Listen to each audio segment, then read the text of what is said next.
Bonjour, bonjour à tous. Me revoilà après le lancement de mon nouveau spectacle, parce que j'ai été bien occupé ces derniers temps.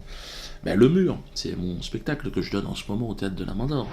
Au pied du mur, Dieudonné droit dans le mur, Dieudonné fait le mur. Enfin bon, vous allez le voir, ce thème du mur est extrêmement riche. Vous y êtes évidemment tous conviés, enfin il faudra payer quand même, mais... Et puis surtout en tournée, parce que je serai en tournée dans toute la France, tous les zéniths, cette fois-ci on va tous les faire. N'hésitez pas à réserver vos places.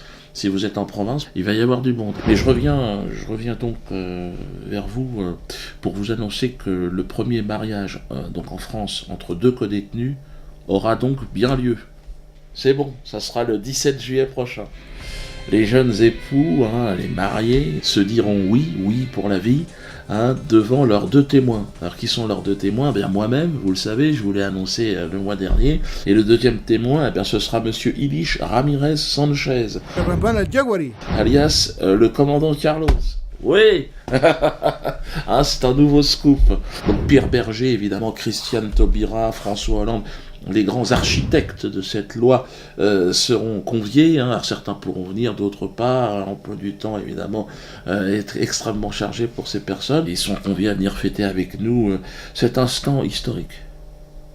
Je crois que c'est historique, honnêtement, et surtout hautement symbolique, vous imaginez bien. Quel chemin parcouru, d'ailleurs, par la famille française en un siècle d'histoire.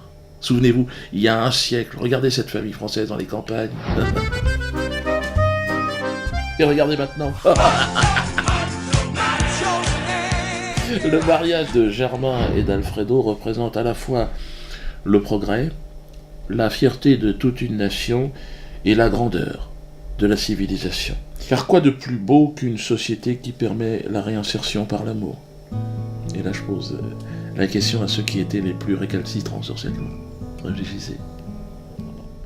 Merci au maire de Poissy, Frédéric Bernard, sans qui rien n'aurait été possible, un homme courageux qui, malgré la pression de la rue, a accepté de devenir le premier maire de France, si vous imaginez, à unir deux détenus de longue peine. Et il nous démontre, si besoin en était, qu'il existe encore dans cette sphère politique tant décriée, on l'a vu avec le Cahuzac, les Guéants, enfin tous ces scandales, qu'il existe des hommes de grande morale. Et vous en faites partie. Merci. Je rendrai également hommage à François Goetz, le directeur de la maison centrale de Poissy, qui a su protéger nos deux cœurs enlacés d'une certaine hostilité contre les agressions homophobes, notamment de détenus, mais surtout de certains surveillants, aux propos carrément homophobes. Yon, c'est qui fait la femme? Yon, ton cul, je sais pas quoi, non. Je sais qu'une procédure est en cours contre l'un des surveillants d'ailleurs. Enfin bon, ça c'est une affaire interne. Merci au directeur de toute sa vigilance.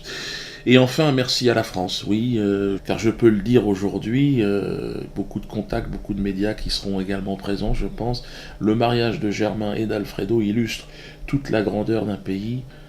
Longue vie aux mariés, vive la France. Par ailleurs, je vous confirme que je me suis rendu à la cour d'assises de Paris pour témoigner de la moralité du commandant Carlos, on en parlait tout à l'heure. Bon, alors certains se sont interrogés, Diodo, pourquoi tu fais ça? Bon, alors vous l'aurez constaté, mon témoignage n'a pas pu éviter la condamnation à perpétuité, il risquait pas de prendre plus.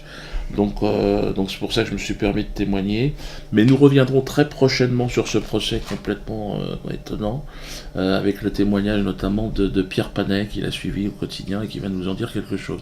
Il y a eu l'affaire Méric aussi, évidemment, interpellée par la vague d'indignation médiatico-politique sans précédent. Quand on est identifié militant antifasciste, quand on est une femme voilée, quand on est un immigré, quand on est un homosexuel, on peut maintenant ouvertement se faire agresser dans la rue. Donc voilà, on est venu d'abord pour faire en sorte qu'il y ait ce sursaut antifasciste, antiraciste et qu'il y ait un mouvement qui se construise. Nous avons mené une enquête, moi et la rédaction des Quenelles.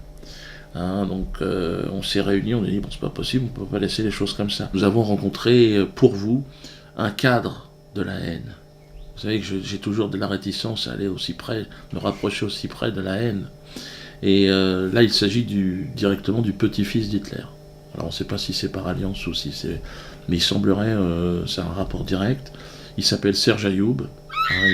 Donc son mouvement a été dissous, mais il nous a rencontrés. On a un reportage qui arrive. Moi-même, j'avais beaucoup d'appréhension. J'en ai appris pas mal. Je sais pas à qui on portera le plus préjudice, si c'est lui ou si c'est nous, mais en tout cas ça a été intéressant, parce que ce sont a priori de l'extrémisme, la haine. On avait peur qu'ils nous tuent, parce que moi, personnellement je suis noir, donc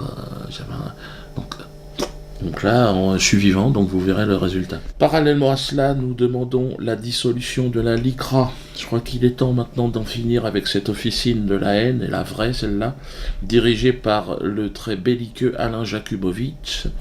Il excusera que si j'écorche son nom, de toute façon on s'en fout.